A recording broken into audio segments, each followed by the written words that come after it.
السلام علیکم دوستوں، کچھ دن پہلے انل کپور نے عید میلاد النبی پر عید مبارک پوسٹ کیا اور نیچے لوگوں نے ٹرولنگ شروع کر دی۔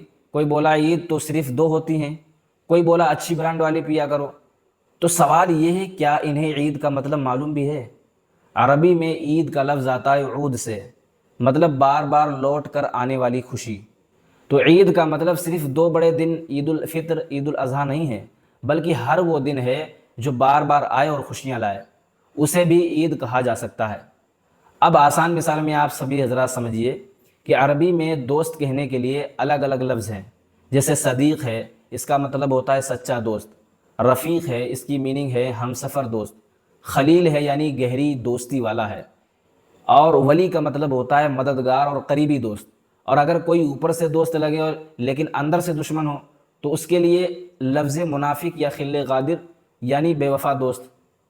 تو آپ دیکھیے کہ صرف دوست کے لیے بھی ایک لفظ نہیں، کانٹیکسٹ بدلے تو لفظ بھی بدل جاتا ہے، کئی الفاظ کے لیے الگ الگ استعمال کیے گئے۔ تو پھر عید کو صرف دو دن تک سیمت کر دینا، یہ تو عربی گرامر پر ظلم ہے بھائی۔ اور بھائی عربی لفظ کا اصل مطلب سمجھو، ہر لفظ کا ایک سے زیادہ پہلو ہوتا ہے، بس ٹرولنگ سے فرصت ملے تو تھوڑا علم بھی سیکھ لو۔ جب کوئی آپ کو مبارکباد دے تو شکریہ کہو، زبان اور الفاظ عزت کے لیے بنے ہیں، ٹرولنگ کے لیے نہیں۔ اور دوستوں، علم سیکھو، ادب سیکھو اور خوشی کے دن خوشی پھیلاؤ، یہی اصل عید ہے۔